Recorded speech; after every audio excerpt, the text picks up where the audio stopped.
ये अपन क्वेश्चंस को पढ़ते हैं और समझते हैं कैसे ये एलिमिनेशन टेक्निक काम करती है। जैसे कि एक बार के लिए आप क्वेश्चन नंबर 5 को पढ़िए। यहाँ पे आपसे सवाल क्या किया जा रहा है वो मायने नहीं रखता और मैं आपको ज़्यादा सवाल समझाने वाला नहीं हूँ, एक बार खुद पढ़ लीजिए। वैसे कहा यह जा रहा है कि इंडिया में जो एग्रीकल्चर होती है और जो पोल्ट्री फार्मिंग यानी कि जो कुक्कुट पालन कह सकते हैं या फिर मुर्गी पालन कह सकते हैं, ये जो काम होता है इसके ऊपर किसी भी तरीके का कोई टैक्स नहीं लगता है। यानी कि क्या कहा जा रहा है, as exempted from the any taxes. ठीक है, अब एक बार के लिए मैं अपने आप को थोड़ा सा सेट कर लेता हूँ ताकि आप इजीली इसको समझ पाए। जब आपके सामने ये सवाल आया तो आपको ऐसा लग रहा होगा कि इस क्वेश्चन को करने के लिए बहुत सारे नॉलेज की जरूरत है, पर असल में आपको नॉलेज की जरूरत है ही नहीं, क्योंकि जैसे ही आप स्टेटमेंट नंबर 2 को पढ़ते क्या लिखा हुआ है, in India rural agriculture land is not consider as a capital asset under the provision of the income tax act 1961। अब किसी को भी इसके बारे में नहीं पता है, लोग सोचेंगे नॉलेज की जरूरत है, लेकिन अगर आप क्वेश्चन नंबर 5 के स्टेटमेंट नंबर 5 को फर्स्ट को पढ़ते हैं तो ये कह रहा है कि एग्रीकल्चर एक्टिविटी होती है, इसके ऊपर किसी भी तरीके का कोई टैक्स नहीं लगता है। और इस तरीके से यूपीएससी ने पहली बार नहीं, यूपीएससी ने 2018 में भी एक सवाल फ्रेम किया था, फिर 2021 में किया था और 2024 में भी एक सवाल इसी तरीके से फ्रेम किया था, जहां पे कहा जा रहा था कि ये जो कमोडिटी है, लाइक 2024 में जो सवाल किया गया था वहां पे पूछा गया था कि जो डिबेंचर होता है डेब्ट, और उसके ऊपर कुछ सवाल किया गया था कि डिबेंचर पे जो प्रॉफिट होता है उस पर किसी भी तरीके का कोई टैक्स नहीं लगता है। और हमें पता है कि ऐसा कुछ भी नहीं है जिसपे गवर्नमेंट टैक्स नहीं लगाती है। हो सकता है कि टैक्स कम हो, लेकिन एक सर्टेन अमाउंट हो जाएगा, उसके बाद में तो गवर्नमेंट टैक्स लगाएगी। और यहाँ पे क्या लिखा हुआ है, एनी टैक्स, किसी भी तरीके का कोई टैक्स नहीं है। ऐसा कैसे हो सकता है? मानो जीएसटी ना हो लेकिन एक फार्मर है उसका इनकम टैक्स तो हो सकता है। मानो इनकम टैक्स नहीं हो, लैंड के ऊपर तो टैक्स हो सकता है, किसी ना किसी तरीके का कोई माइनर टैक्स तो हो गई। अपन लॉजिक को समझे, एग्जामिनर आपसे क्या चाहता है? क्या एग्जामिनर आपसे ये चाहता है कि आप इनकम टैक्स एक्ट 1961 को पढ़ के ये पता करें क्या एग्रीकल्चर लैंड होती है वो कैपिटल एसेट के अंदर आती है या नहीं आती, ये पढ़े? नहीं, एग्जामिनर से सिर्फ आपसे ये उम्मीद करता है कि आपको कम से कम इसके बारे में पता हो। और अगर आप स्टेटमेंट नंबर 1 को काट लेते हैं तो आप इजीली आंसर तक पहुंच जाते हैं। यहाँ पे क्या लिखा हुआ है, statement number 1 is not correct but statement number 2 is correct. ठीक है, आप इजीली आंसर तक पहुंच सकते थे। वैसे एक बार के लिए आप क्वेश्चन नंबर 6 को पढ़िए। क्या कहा जा रहा है, India has join mineral security partnership as a member. नहीं पता, करंट अफेयर्स में कुछ हुआ होगा लास्ट ईयर, तो किसी मैगजीन ने भी कवर नहीं किया था। ठीक है, मैं पहले बता रहा हूँ, काफी लोग यूपीएससी के लिए मैगजीन के पीछे भागते हैं, करंट अफेयर्स के पीछे भागते हैं, पर वास्तविकता में मैगजीन भी आपको इतनी हेल्प नहीं करेगी। हेल्प करेगा तो वो है आपका लॉजिक। एक बार के लिए 2 नंबर स्टेटमेंट को पढ़िए। India is the resource rich country in all the 30 critical mineral that is has identified. मतलब 30 क्रिटिकल मिनरल फाइंड किए गए हैं, आइडेंटिफाई किए गए हैं, और इंडिया के पास में 30 के 30 अवेलेबल हैं। ये स्टेटमेंट कितना एब्सोल्यूट कह रहा है कि इंडिया के पास में 30 के 30 अवेलेबल है, एब्सोल्यूट सेंस पे कह रहा है। और जो भी स्टेटमेंट बिल्कुल एब्सोल्यूट हो उसको काटो, ज्यादा सोचने की जरूरत नहीं। लाइक कुछ लोग यहाँ पे ये लॉजिक लगाएंगे, लाइक यहाँ पे कुछ क्या जा रहा है, इन द पार्लियामेंट इन 2013 और 2023 has amended the mines mineral act, और मतलब कुछ सोचेंगे इसमें बहुत ज्यादा डाटा दिया हुआ है। ये मत सोचिए, हमेशा आपको जो एब्सोल्यूट स्टेटमेंट है एटलीस्ट उसको फाइंड करना है। जैसे आप इस स्टेटमेंट को देखते हैं, स्टेटमेंट नंबर 2 को, जहां पे 30 के 30 क्रिटिकल मिनरल के बारे में बात की जा रही है जो कि इंडिया में है, जो कि हमें पता है कि एब्सोल्यूट सेंस में ये गलत हो जाएगा। जैसे इसको आप काटते हैं, स्टेटमेंट नंबर 2 जाएगा, ये भी जाएगा, ये भी जाएगा, और आप स्टेटमेंट नंबर 3 तक पहुंच जाता है, मतलब ऑप्शन नंबर 3 तक पहुंच जाता है, और ये इसका आंसर था। एक पैटर्न इंट्रोड्यूस कर रखा है जो कि यूपीएससी ने 2024 में भी सवाल किए थे इससे, और फिर 2025 में भी इससे कुछ सवाल बने थे, जहां पे यूपीएससी आपसे कॉलम में सवाल पूछ रहा है, जहां पे 3 कॉलम बना के दे दिए जाएंगे और 3 डाटा दे दिए जाते हैं, और आपको इसको सही करना रहता है। अब एग्जाम में ऐसा सवाल मेरा अनुमान है कि बढ़ेगा, बहुत ज्यादा बढ़ेगा। ठीक है, इवन मेरा इस बार ये भी मानना है कि इस बार हो सकता है कि एक कॉलम और बढ़ा के 4 कॉलम दे दिए जाए, और अगर ऐसा आता है तो घबराना नहीं है। अगर कुछ इस तरीके से जब भी कॉलम बनेगा तो आपको इस बात को ध्यान में रखना है कि ऐसे क्वेश्चंस में यूपीएससी ज्यादा गलतियां करेगा। क्यों? मानो आपके पास में 3 कॉलम है, तीनों में फैक्ट दिया हुआ है, तीनों में फैक्ट है, तो बहुत ज्यादा चांस है कि यूपीएससी किसी ना किसी कॉलम में कोई ना कोई गलती करेगा। और जब भी ऐसा कोई पैटर्न बने तो आपको ध्यान में रखना है कि या तो आप नन के साथ में जाइए या फिर ओनली 1 के साथ में जाइए। प्रोबेबली नन के साथ में, ओनली 1 के साथ में तब जब आपको कोई एक ऐसा स्टेटमेंट मिल जाता है जो आपको सही लगता है। उस केस में अगर मेरे से पूछा जाए, अगर मुझे तुक्का मारना ही है एग्जाम में, तो अपन ओनली 1 के साथ में जाएंगे, ज्यादा चांसेस सही होने का। और ऐसा मैं किस बेस पे कह रहा हूं, जैसे कि ये 2025 में सवाल पूछा गया था, वहीं पे अगर मैं बात करता हूं तो ये 2024 में पूछा गया था, और इन सब में देखेंगे तो आंसर एक ही देखने को मिल रहा है, ओनली 1। जैसे कि इसमें जो सवाल किया गया था वो आपसे वाटरफॉल के रिगार्डिंग सवाल किया था, जहां पे सबसे पहले धुआंधार के बारे में सवाल पूछा गया था, और कहाँ पे है, मालवा में है, मतलब रीजन कौन सा, मालवा दिया और रिवर नर्मदा दी है। तो सबसे पहले आपको पता होना चाहिए कि ये मालवा में ना होके जबलपुर में है, ठीक है। फिर हुंडरू वाटरफॉल के बारे में जो कि छोटा नागपुर में है, सबको पता है, और सुवर्णरेखा नदी पे है, ये सबको पता है, तो ये सही था। और बाद में गोरस्पा वाटरफॉल के बारे में जानकारी दे रखी है, और वेस्टर्न घाट सही है। रिवर जो दे रखी है वो नेत्रावती है, जो कि इसका जो आंसर है वो शरावती था, ठीक है। वैसे अगर अपन बात करते 2025 में जो पूछा गया था उसमें ईडी के रिगार्डिंग सवाल था, और जो मिनिस्ट्री दे रखी थी तो यहाँ पे मिनिस्ट्री ऑफ होम अफेयर्स दे रखा था, जबकि इसका आंसर मिनिस्ट्री ऑफ फाइनेंस था। रेवेन्यू के अंदर आता है, department of revenue, ministry of finance, ये इसके अंदर आता है। तो यूपीएससी ने क्या कर दिया था, इंटरचेंज कर दिया था इन दोनों को, और ये वाला सही था, ठीक है। Electorate of intelligence revenue. Although हमें नहीं पता है, क्योंकि एग्जाम में कोई भी बैठेगा, कोई भी बंदा, वो इतना डिटेल में नहीं पढ़ता है। पर अगर आप देखेंगे यूपीएससी ने जो भी अभी तक जितने भी सवाल पूछे हैं, इसमें ओनली 1 या फिर नन, ये 2 ही आंसर सही हो रहे हैं। ज्यादा सवाल वैसे यूपीएससी ने पूछे नहीं हैं।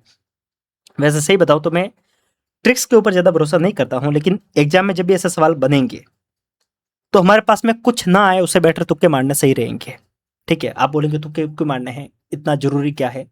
मैं ये नहीं कह रहा हूं कि आप सबके साथ में जाइए, लेकिन ऐसे कुछ एक सवाल होंगे जहां पे बनेगा और काम होगा। वैसे जहां पे लॉजिक लगेगा वहां पे अपन लॉजिक भी लगा सकते हैं। जैसे कि एक बार क्वेश्चन नंबर 4 को पढ़िए, जहां पे बताया जा रहा है the reserve bank of India mandate all the listed company in India to submit the business responsibility and the sustainability report. अब क्या लिखा हुआ है, ऑल द लिस्टेड कंपनी। और ये बात हमें पता है कि जब भी कोई एक्सट्रीम बात कही जाती है तो वो गलत होती है, ठीक है। दूसरी बात क्या कहा जा रहा है, reserve bank of India. Reserve bank of India और लिस्टेड कंपनी, हमें यह पता है कि लिस्टेड कंपनी होगी, शेयर मार्केट के रिगार्डिंग कुछ भी ऐसी कुछ बात होगी, क्योंकि रिजर्व बैंक ऑफ इंडिया किसका काम करता है, बैंकों से रिलेटेड। इसको कंपनी से क्या मतलब, पहली बात तो ये, ठीक है, बैंक से रिलेटेड काम करता है रिजर्व बैंक ऑफ इंडिया। हमने रिजर्व बैंक ऑफ इंडिया के जो भी काम देखे हैं उसमें मेन काम बैंकों का बैंक है, न कि किसी कंपनी के रिलेटेड कुछ मैनेजमेंट करना है। तो यहाँ पे ये भी गलत हो जाता है। दूसरी बात, ऑल लिस्टेड कंपनी, ये भी गलत हो जाता है, इससे अपन काट सकते हैं। स्टेटमेंट नंबर 2 को पढ़िए, in India a company submitting BRSR makes disclosure in the report that are largely non financial in nature. अब आप ये देखिए, वैसे इस स्टेटमेंट को पढ़ के काफी लोग सोचेंगे गलत होगा, क्योंकि यहाँ पे लार्जली लिखा है। जब यूपीएससी, इस बात को ध्यान में रखना कि जब भी यूपीएससी किसी सवाल में एक बड़े सेक्शन को टारगेट करने की कोशिश करे, अब यहाँ पे क्या लिखा, largely non financial in nature, maximum non financial in nature है। पर ये नहीं कि सिर्फ इसकी बात कर रहा है, इसके सिवा भी कोई और हो सकता है। बाकी ये जो स्टेटमेंट है ना, ये बहुत वेग है। वेग कहने का मतलब क्या, कोई फिक्स अमाउंट नहीं है हमारे पास में। ये किसको लार्ज कह रहा है, लार्ज कुछ भी हो सकता है, ठीक है। और जब भी कुछ ऐसा वेग स्टेटमेंट होता है, सही होने के चांस बन जाते हैं। लेकिन हमें ये बात तो पता दें कि पहला वाला स्टेटमेंट तो किसी भी सूरत में नहीं है, तो पहला वाला यहां से कट जाता है, बोथ वाला कट जाता है। अब हमारे पास में ये दोनों ही बचते हैं। हम 50-50 तक तो आ ही सकते थे एलिमिनेशन के बेस पे। तो हमारे पास में बहुत सारे तरीके हैं सवाल को सही करने के, सॉल्व करने के। आई थिंक आपको यहां से कुछ सीखने को मिला होगा। जैसे कि एक बार आप क्वेश्चन नंबर 8 को पढ़िए, ठीक है। एक बार आप अपने सामने से पढ़िए, मैं इसको बाद में सॉल्व करवाऊंगा। मैं आपको 10 सेकंड का टाइम देता हूं, ठीक है। 10 सेकंड तो रुक नहीं सकते, सीधा मैं पढ़ लेता हूं, आप पॉज करके एक बार क्वेश्चन को पढ़ लेना। जैसे कि पहला ऑप्शन बताया जा रहा है, India accounts for the every large portion of the all equity options contract traded globally, thus exhibiting a large boom. Overall ये बात कर रहा है कि इंडिया का जो शेयर मार्केट है उसमें बूम आया है, ठीक है। फिर बात कर रहा है ऑप्शन नंबर 2 की, India's stock market has grown rapidly, ठीक है, rapidly in the recent past, even overtaking Hong Kong at the some point of time. अब बात किया जा रहा है कि इंडिया का जो स्टॉक मार्केट है वो रैपिडली ग्रो हुआ है रिसेंट के पास्ट में। अब देखिए यहाँ पे आपको बहुत सारी चीजें सीखने को मिलेगी। जैसे कि एक टेक्निक जो हमेशा यूपीएससी के जितने भी टीचर है वो आपको बताते होंगे, और यूट्यूब पे बहुत सारे वीडियो ऐसे पड़े हैं जहाँ पे बताया जाता है कि कहीं पर भी अगर ऑप्शंस में रैपिडली देखने को मिलता है, रैपिडली, डायरेक्टिकली, ऐसे कोई भी ऑप्शंस देखने को मिलते हैं तो सीधा काटो। पर सीधा काटना नहीं है, उसको थोड़ा आगे भी पढ़ना है। रैपिडली तो लिखा है, पर क्या लिखा है, रिसेंट पास्ट में। क्या ये आपको एग्जैक्ट को टाइम दे रहा है, क्या ये कह रहा है कि पिछले 5 साल में, पिछले 10 साल में, ऐसा कुछ भी नहीं कह रहा। आपको क्या कह रहा है, रिसेंट पास्ट में, मतलब कि आपको एक जनरलाइज टाइम दे रहा है, ठीक है। फिर क्या बात कर रहा है, overtaking Hong Kong at the some point of time, यानी कि हांगकांग को किसी टाइम पे सरपास किया था, ओवरटेक किया था। मतलब बात ये की जा रही है कि भारत का जो शेयर मार्केट है उसने हांगकांग के शेयर मार्केट को किसी समय पे ओवरटेक किया था। अब वो क्या समय है किसी को नहीं पता है। हो सकता है कि 1 सेकंड के लिए भी ओवरटेक क्या हो। ऐसा भी तो हो सकता है शेयर मार्केट बढ़ता है घटता है, हो सकता है 1 दिन के लिए ओवरटेक क्या हो सकता है 5 दिन के लिए क्या हो। बहुत जनरलाइज है, बहुत वास्ट वास्ट स्टेटमेंट है। तो इसके कारण कभी भी डायरेक्टली कोई रैपिडली वगैरह स्टेटमेंट दिखता है तो सीधा काटने से पहले एक बार आगे का ऑप्शंस भी पढ़ लीजिए। अब देखिए स्टेटमेंट नंबर 3 क्या कह रहा है, there is no regulatory body, there is no regulatory body either to warn the small investor about the risk of option trading or to act on the unregistered financial advisor in this regard. अब मुझे कुछ नहीं पता इसके बारे में, पर यहां पे क्या कहा जा रहा है, नो रेगुलेटरी बॉडी। अब भारत का जो स्टॉक मार्केट है वो इतना बड़ा है, उसको रेगुलेट करने के लिए हमारे पास में कुछ नहीं है, पर सेबी तो है ना। सेबी के बारे में तो आपने कहीं ना कहीं पढ़ा होगा। इसका काम ही क्या है कि इसको रेगुलेट करना। रेगुलेट करने के लिए हमारे पास तो बॉडी है, सबको पता है। और ये एक्सट्रीमली क्या बता रहा है, नो रेगुलेटरी बॉडी। इसको काटिए, जैसे 3 को काटते हैं ना, ऑप्शन नंबर 1 आ जाता है। अब आप ये देखिए, क्या इसको पढ़ के, इसको इस सवाल को पढ़ने के लिए मुझे नॉलेज की जरूरत थी? नॉलेज की जरूरत नहीं थी। इसको पढ़कर आपको सिर्फ लॉजिक लगाना था। यूपीएससी एग्जामिनर चाहता है कि मैं स्टूडेंट को एक रैंडम सवाल दूं और वो एग्जाम में बैठ के सोचे किसको कैसे सही किया जा सकता है। उनको ब्यूरोक्रेट्स की जरूरत है, ऐसे ब्यूरोक्रेट जो फील्ड में जाएंगे, रैंडम प्रॉब्लम आएगी तो उसको वो कैसे सॉल्व करेंगे। और उस लॉजिक को जब आप सीख जाएंगे ना, तब आपको समझ में आएगा कि प्री में बहुत सारे ऐसे क्वेश्चंस होते हैं जिनको इजीली सॉल्व किया जा सकता है। अगर आपको ये समझ में आ रहा है तो आप चैनल पे आके विजिट कर सकते हैं। मैं आपको ऐसे बहुत सारे वीडियो बना के दिया हूँ। जो यूपीएससी ने 2025 में एक नया पैटर्न इंट्रोड्यूस किया था स्टेटमेंट वाला, जहाँ पे 3 स्टेटमेंट बेस्ड सवाल पूछे जा रहे हैं और उनको कैसे सही करना है उसको हम इस वीडियो में टैकल करेंगे। लेकिन उससे पहले एक चीज़ बताता हूँ, जो कि मैं सोच रहा था कि आपको, जब मैंने पूरा पेपर वापस भी लगाया ना, तो एक नया पैटर्न मुझे दिखा। एंड आई होप आप में से काफ़ी लोगों को ये नोटिस हुआ नहीं होगा। जैसे कि ये वाला स्टेटमेंट यूपीएससी पहले भी पूछता है इस तरीके से कि like both statement, like statement 2nd and 3rd are correct. Statement 1 को वो एक्सप्लेन कर रहे हैं, मतलब कि ये कहा जाएगा कि दोनों स्टेटमेंट सही है, एक को एक्सप्लेन कर रहे हैं, या फिर दोनों सही है पर दोनों में से सिर्फ एक को एक्सप्लेन करने वाला कोई एक स्टेटमेंट है, या फिर दोनों में से कोई एक सही है और वो उसको एक्सप्लेन कर रहा है, और या फिर ये दोनों गलत है और कोई भी एक्सप्लेन नहीं कर रहा है। ये नॉर्मली पूछा जा रहा है। लेकिन एक क्वेश्चन यूपीएससी में ऐसा पूछा गया था, ये सिर्फ सिंगल क्वेश्चन था, जहां पे क्या कहा जा रहा है कि स्टेटमेंट नंबर 2nd और 3rd करेक्ट है और दोनों स्टेटमेंट नंबर 1 को एक्सप्लेन कर रहे हैं, ठीक है। पर आप एक बार ऑप्शन नंबर 2nd को पढ़िए। ये क्या कहा जा रहा है, both statement 1 and statement 2 are correct and statement 1 explain statement number 2। मतलब पहले वाला स्टेटमेंट 2nd वाले को एक्सप्लेन कर रहा है। ये लॉजिक यूपीएससी ने पहली बार पूछा है, आगे भी पूछा जाएगा। नॉर्मली हम ये दिमाग में लगा के क्या चलते हैं, पहला वाला स्टेटमेंट तो सही है, बाकी के 2 एक्सप्लेन कर रहे हैं। पर यूपीएससी ने यहाँ पे जो पूछा है ना, उसको थोड़ा ध्यान में रखना, आगे सवाल बनेंगे 2026 में, तो उसको आप थोड़ा समझ लेना। बाकी इन क्वेश्चंस को कैसे सॉल्व करना है वो मैं आपको समझाता हूं। जो पूछा जाता है ना कि क्या इसको एक्सप्लेन कर रहा है कि नहीं कर रहा, आपको कुछ भी नहीं करना है। जो भी स्टेटमेंट दिया जा रहा है, like circular economy reduce the emission of the green house gases, ये स्टेटमेंट है, इसको आप पढ़िए और इसके बाद में लगाइए बिकॉज और फिर इस स्टेटमेंट को पढ़िए 2nd वाले को। क्या बिकॉज लगाने के कारण, या फिर हिंदी में पढ़े तो क्योंकि लिखिए कि चक्रीय अर्थव्यवस्था ग्रीन हाउस गैसों के उत्सर्जन को कम करती है, क्योंकि चक्रीय अर्थव्यवस्था आगत के रूप में कच्चे माल के प्रयोग को कम करती है। जब आप क्योंकि लगाने के बाद में अगर आप स्टेटमेंट को देख पा रहे हैं कि दोनों एक दूसरे के साथ में लिंक हो रहे हैं, तो वो सही है, तो वो एक्सप्लेन कर रहा है, अदरवाइज नहीं कर रहा है। ये लॉजिक आप लगाना एग्जाम में, क्योंकि ऐसे स्टेटमेंट अब ज्यादा पूछे जाएंगे। यूपीएससी 25 में कुछ सवाल पूछा है और ज्यादा बढ़ेंगे। यूपीएससी हर बार पैटर्न को नया बनाएगा और हमें इसको ध्यान में रखना है। बाकी ये वाली बात तो मैं आपको बता चुका हूँ, लाइक स्टेटमेंट नंबर 1 और 2 दोनों सही है और फर्स्ट वाला 2nd को एक्सप्लेन कर रहा है। वैसे तो ये वाली चीजें आपको पता होगी, जो भी जनरलाइज स्टेटमेंट होता है उसको ढूंढना होता है। जैसे कि ये जो पूछा जा रहा है इसमें जनरलाइज स्टेटमेंट है कि लाइक पहला वाला तो सही है।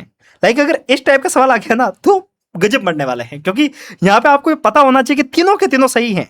अदरवाइज ये वाला जो लॉजिक है ना, स्टेटमेंट 1 और ये वाला, ये सबसे बेस्ट सवाल था, क्योंकि आपको ये पता है कि ये वाला तो किसी भी सूरत में सही है। अब आपको सिर्फ इन दोनों में से किसी एक गलत को पकड़ना है। अगर इन दोनों में से कोई एक भी गलत मिल जाता है ना, तो आप आंसर तक जा पा रहे थे, ठीक है। तो आपको ध्यान रखना है, भगवान से दुआ करनी है कि किसी भी सूरत में ये वाला ऑप्शन तो कम से कम नहीं पूछा जाए, ठीक है। बाकी जो जनरलाइज स्टेटमेंट है, जो पहला सवाल है, वो तो क्या कह रहा है कि जो सर्कुलर इकोनॉमी है वो रॉ मटेरियल के इनपुट को कम करती है। आप समझिए क्या होता है सर्कुलर इकोनॉमी का मतलब, क्या होता है कि अपन रीयूज जो पॉलिसी है ना उसको ज्यादा प्रयोग में लाएंगे। मतलब कोई भी सामान अपने यूज कर लिया, फिर उसको अपन रीयूज करेंगे, फिर उसको रिसाइकिल करेंगे। तो इससे क्या होगा, इससे रॉ मटेरियल कम होगा। होगा, ऑब्वियस सी बात है, सर्कुलर इकोनॉमी में तो ये तो कम होगा।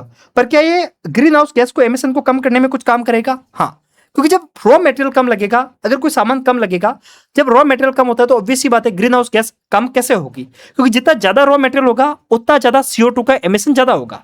ठीक है, तो CO2, क्योंकि कोई भी सामान बनता है उसमें कार्बन तो होता ही है ना, ये लॉजिक आपको लगाना है। बाकी circular economy reduce the wastage in the production और प्रोसेस। ठीक है, जो सर्कुलर इकोनॉमी होगी उससे वेस्टेज भी कम जनरेट होगा, क्योंकि अपन रियूज करेंगे, जो भी सामान है उसको रियूज करेंगे तो वेस्टेज कम होगा, वेस्टेज कम होगा तो उससे भी कार्बन कम होगा, कार्बन कम होगा तो CO2 कम और ग्रीन हाउस गैस कम। तो ये दोनों इसको एक्सप्लेन कर रहे हैं, तो ये वाला लॉजिक यहाँ पे लग रहा है। बाकी ओवरऑल यहाँ पे मैं ये समझाने की कोशिश कर रहा था कि ऐसे सवाल को कैसे सॉल्व करना है, लाइक बिकॉज लगा कि आप आगे सॉल्व कर सकते हैं।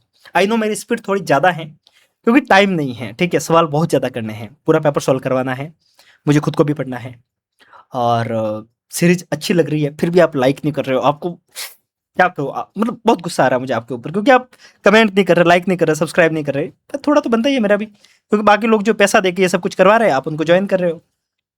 खैर क्या ही बोले। आप टेलीग्राम को ज्वाइन करना, टेलीग्राम पे मैं आपको बहुत सारे रिसोर्सेज प्रोवाइड कर रहा हूँ प्री स्पेसिफिक, नीचे लिंक मिल जाएगी, ज्वाइन कर सकते हैं। बाकी आपको नीचे मेरे व्हाट्सएप नंबर देखने को मिल जाएंगे, आप उस पर भी कनेक्ट हो सकते हैं। अपन प्री के बाद में बहुत सारी चीज़ें और वहाँ पे इंट्रोड्यूस करेंगे, तो अभी के लिए आप व्हाट्सएप पे कनेक्ट हो सकते हैं। प्री के बाद में आपको बहुत कुछ वहाँ पे भी देखने को मिल जाएगा। बाकी मिलते हैं, तब तक के लिए नमस्कार, जय हिंद। यहाँ पे मैं आपको जो ट्रिक बता रहा हूँ, जो लॉजिक बता रहा हूँ, ये 5 स्टेटमेंट बेस्ड जो सवाल पूछे जाएंगे वहाँ पे लगेगा।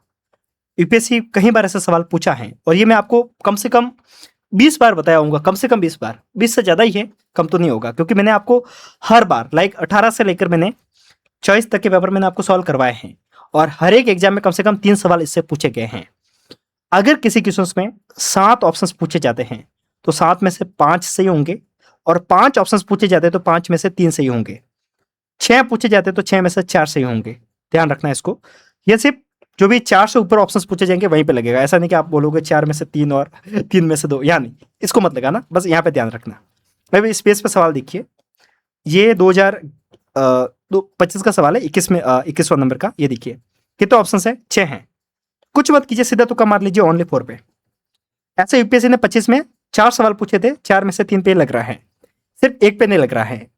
चॉइस में जितने भी सवाल पूछे थे सब पे लग रहा था, और चॉइस में जितने भी नहीं थे, 1 सवाल पे नहीं लग रहा था चॉइस में भी, और 23 में जितने भी पूछे थे उन सब पे लगा था।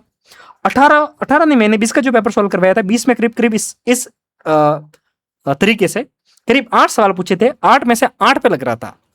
ठीक है, तो मैं इसके लिए कह रहा हूं पीवाई को लगाएंगे तो आपको समझ में आएगा। ठीक है, तो कितने सही होंगे, 4 में से 4, 6 में से 4, 6 आउट ऑफ 4। ठीक है, यहाँ पे कितने, 6, 4 पे मार लीजिए। ठीक है, सही है। ठीक है, वैसे आंसर सही है, मैं ऐसे नहीं कहा, मैं बता रहा हूँ। और आगे जो भी ऐसे स्टेटमेंट पूछे गए होंगे, आई थिंक आगे तो कोई है नहीं। हाँ, जैसे कि ये वाला, ये देख लीजिए, आपके सामने ही है ना, ये वाला 39 है, कितने ऑप्शन है, 5 है, सही कितना होगा, ओनली 3। तो मैं आपको बता रहा हूँ कि नहीं चल रहा क्या, चल रहा है ना, ये वाला एक पॉइंट हैंग हो रहा है शायद, आई थिंक लिक कर रहा है। ये वाला देख लीजिए आप, 39 वाला। ठीक है, 39 में कितने ऑप्शन है, 5 है, 5 में से कितने सही होंगे, 3। तो आप ध्यान रखना कि जब भी इस तरीके से सवाल पूछे जाते हैं तो 5 में से 5 का 3, 6 का 4, 7 का 5, ये ध्यान रखेंगे तो आपके बाकियों से ज़्यादा नहीं तो कम से कम 3-4 सवाल तो सही, ज़्यादा ही सही होंगे। बाकी आई होप आप सब लोग काफ़ी अच्छे होंगे, अपने घर पे एग्जाम के प्रेशर को फिल कर रहे होंगे।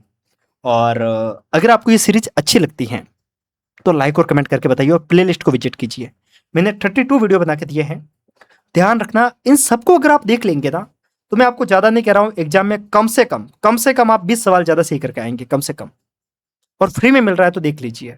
और प्ले लिस्ट को विजिट कीजिए, साथ में नीचे टेलीग्राम चैनल की लिंक मिलेगी, उसको भी विजिट कीजिए, और जाते जाते एक प्यारी सी कमेंट छोड़ के जाइए अगर आपको फायदा हो रहा है तो। बाकी मिलते हैं, तब तक के लिए नमस्कार, जय हिंद।